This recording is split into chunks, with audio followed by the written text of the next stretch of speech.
Éternel, le matin tu entends ma voix. Le matin je me tourne vers toi et je regarde. Psaume chapitre 5 verset 4. Bonjour bien-aimés, c'est l'heure de la prière et de la repentance. En ce dimanche 13 juillet 2025 jour. Prions ensemble. Éternel mon Dieu, en ce début de journée, je viens à toi avec un cœur reconnaissant. Merci pour le souffle de vie, merci pour ce matin que tu éclaires de ta lumière. Je te remets cette journée, Seigneur, qu'elle soit guidée par ton esprit. Conduis mes pensées, mes gestes, mes paroles. Préserve-moi de tout mal et remplis-moi de sagesse et de paix.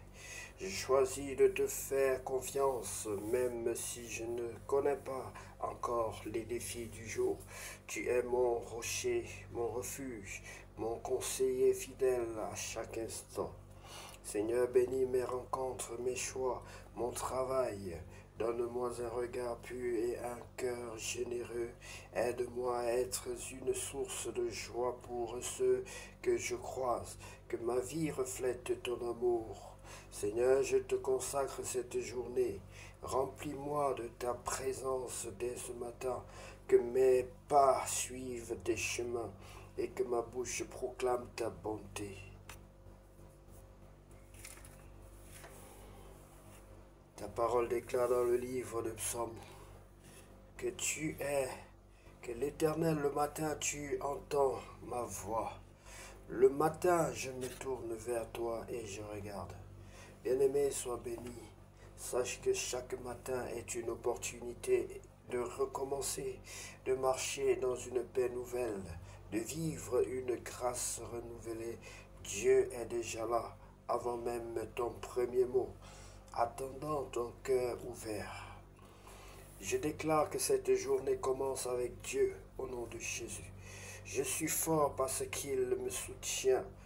Je suis en paix parce qu'il me garde au nom de Jésus-Christ. Je suis prêt à aimer, à servir, à pardonner au nom de Jésus-Christ. Merci Seigneur pour cette nouvelle aube. Je te donne mes projets, mes espoirs, mes peurs. Sois mon guide, sois ma force. Je marche avec toi dans la confiance et la joie. Au nom puissant de Jésus-Christ, nous avons ainsi prié. Amen. Bien-aimé, si tu veux recevoir le Seigneur Jésus-Christ dans ta vie comme ton sauveur personnel et ton Seigneur, je veux t'inviter à prier avec moi. Tu vas répéter cette prière avec moi, la prière du repentant. Accepter le Seigneur Jésus-Christ dans ta vie comme ton sauveur personnel t'entraîne, bien-aimé, à vivre à une nouvelle vie. Et ton nom est écrit dans le livre de vie lorsque tu reçois le Seigneur Jésus-Christ dans ta vie comme ton sauveur personnel et ton Seigneur. Veux-tu recevoir le Seigneur Jésus-Christ dans ta vie comme ton sauveur personnel et ton Seigneur? Si c'est le cas, bien-aimé, tu vas répéter cette prière après moi. Seigneur Jésus-Christ, je reconnais que je suis un pécheur. Seigneur Jésus-Christ, je reconnais que je suis un pécheur. Je te cède ma vie. Je te cède ma vie parce que tu l'as rachetée. Je te cède ma vie. Je te demande pardon pour cette vie que j'ai salie, pour ce temple que j'ai sali. C'est toi qui m'as créé. C'est toi qui as construit le temple que je suis. Je te le cède. Viens et rebâtis-moi. Viens détruire tout ce qui en moi ne te glorifie pas. Je t'en supplie, Seigneur Jésus. Je veux naître de nouveau. Je veux naître de nouveau. Je veux entrer dans le royaume des cieux. Je veux voir le royaume des cieux. Et je veux y entrer et y vivre éternellement. Je veux entrer et y vivre éternellement. Baptise-moi et remplis-moi de ton Esprit Saint. Fais de moi ton enfant, Seigneur, je t'en supplie. Accompagne-moi tous les jours de ma vie. Aide-moi à te plaire, à marcher selon ta volonté. Je t'en supplie. Au nom de Jésus-Christ. Amen. Bien-aimé, si c'est de tout ton cœur que tu as fait cette prière, sache que désormais, tu es un enfant de Dieu. Tu fais partie des enfants de Dieu. Ton nom est t'écris dans le livre, désormais est inscrit dans le livre de vie de l'Éternel. Nous allons lire la parole de Dieu dans le livre de 1 Roi chapitre 10. Sois encouragé, toi qui viens de te repentir d'entrer dans la grande famille. Sache que pour avancer, pour grandir dans cette famille, tu dois aimer l'Éternel ton Dieu de tout ton cœur, de toutes tes forces et de toutes tes pensées. Mais aussi, bien-aimé, tu dois demeurer dans la parole de Dieu parce que Dieu est parole. Dieu est parole révélée et tu ne peux pas t'en sortir si tu t'éloignes de la parole de Dieu. Cherche à avoir la Bible avec toi et lis-la chaque jour, comme il est écrit dans le livre de Josué chapitre 1, que ce livre ne quitte point ta bouche. Lisons ensemble, bien-aimés, la parole de Dieu. Visite de la reine de Séba.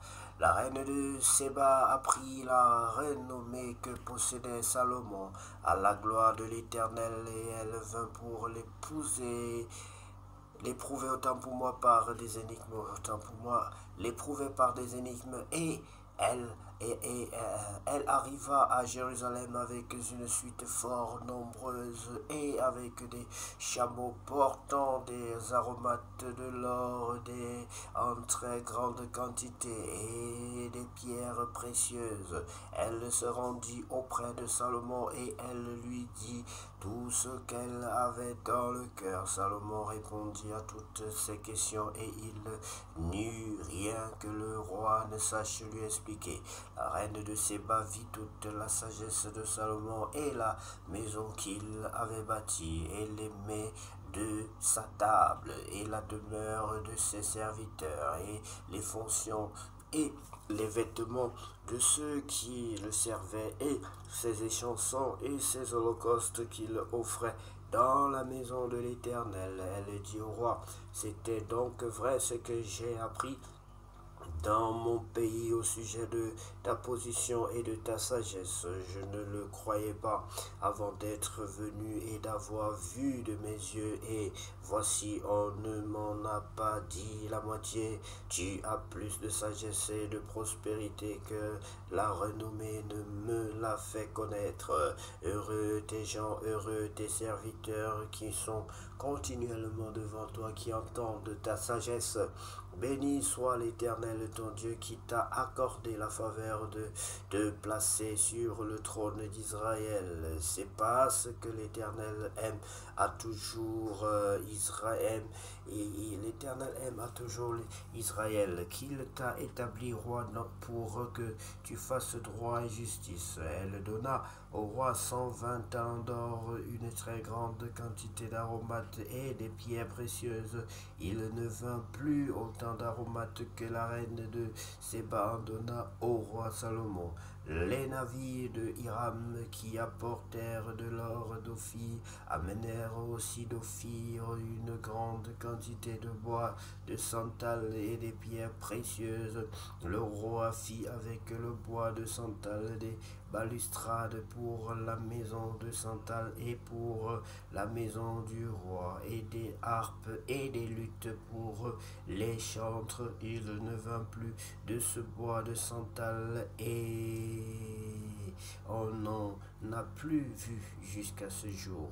Le roi Salomon donna à la reine de Séba tout ce qu'elle désira, ce qu'elle demanda, et lui fit en outre des présents dignes d'un roi tel que Salomon. Puis elle s'en retourna et alla dans son pays, elle et ses serviteurs. Richesse et puissance de Salomon. Le poids de l'or qui arrivait à Salomon chaque année était de 666 talents d'or, outre ce qu'il retirait des négociants et du trafic des marchands de tous les rois d'Arabie et des gouverneurs du pays. Le roi Salomon fit grands boucliers d'or battus pour chacun desquels il employa 600 cycles d'or, et 300 autres boucliers d'or battus pour chacun desquels il employa 3 mines d'or. Et le roi les mit dans la maison de la forêt du Liban. Le roi fit un grand trône d'ivoire et le couvrit d'or pur. Oh, ce trône avait 6 degrés et la partie supérieure en était arrondie par derrière. Il y avait des bras de chaque côté du siège. 2 lions étaient près des bras et 12 lions pour les 6 degrés de part et d'autre. Il ne s'est rien fait de pareil pour aucun royaume. Toutes les coupes du roi Salomon étaient d'or, et toute la vaisselle de la maison de la forêt du Liban était d'or pur. Rien n'était d'argent. On n'en faisait aucun cas du temps de Salomon, car le roi avait en mer des navires de Tarsis avec ceux de Hiram, et tous les 3 ans arrivaient les navires de Tarsis apportant de l'or et de l'argent, de l'ivoire, des singes et des paons. Le roi Salomon fut plus grand que tous les rois de la terre par les richesses et par la sagesse. Tout le monde cherchait à voir Salomon pour entendre la sagesse que Dieu avait mise dans son cœur, et chacun apportait son présent, les objets d'argent et des objets d'or, des vêtements, des armes, des aromates, des chevaux et des mulets, et il en était ainsi chaque année. Salomon rassembla des chars et de la cavalerie. Il avait 1400 chars et 12 000 cavaliers qu'il plaça dans les villes où il tenait ses chars et à Jérusalem près du roi. Le roi rendit l'argent aussi comme à Jérusalem que les pierres. À ça, vous pouvez vous imaginer ceci, bien-aimés. L'argent, c'est-à-dire que autant d'argent que les pierres à Jérusalem. C'est-à-dire, imaginez une ville, vous voyez l'argent partout. Parce qu'on voit les pierres partout, hein, ou presque. Et les cèdres aussi nombreux que les sycomores qui croissent dans la plaine. C'était de l'Égypte que Salomon tirait ses chevaux.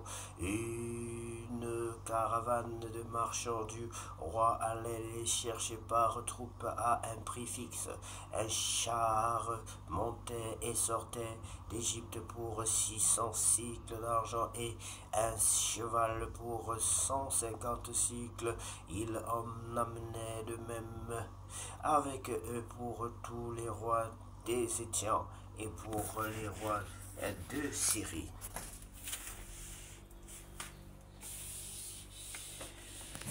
Voilà, bien aimé, Dieu avait donné une chose à Salomon, une chose extraordinaire, la sagesse.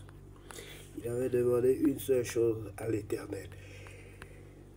Et Dieu lui a dit que puisque tu ne m'as pas demandé des richesses, tu ne m'as pas demandé plein d'autres choses, je vais te donner non seulement la sagesse, mais aussi des richesses. Et vous voyez comment Dieu bénit. Lorsqu'il bénit, c'est vraiment extraordinaire. Ces bénédictions sont infinies. Comment on peut trouver, comment l'or peut devenir, l'argent peut devenir aussi nombreux que les pierres, bien aimées. C'est-à-dire qu'on pouvait, je ne sais pas comment dire ça, construire dans les maisons, prendre directement l'argent pour construire les murs avec, ou faire les fondations des maisons, ou construire les murs. Puisqu'on construit les maisons avec les pierres à moindre coût. C'est-à-dire qu'Israël était un paradis, un mini-paradis sur terre. Vous imaginez un peu ces richesses. La personne ne manquait de l'argent, c'est ce que ça veut dire. Et que tous les Israélites avaient beaucoup d'argent. Vous imaginez un peu. L'argent était rempli à Jérusalem. C'est-à-dire qu'il avait cette sagesse-là, cette capacité-là de créer des richesses. Et tous les pays venaient lui en donner. Vraiment, c'est une histoire extraordinaire à lire et à relire pour bien comprendre.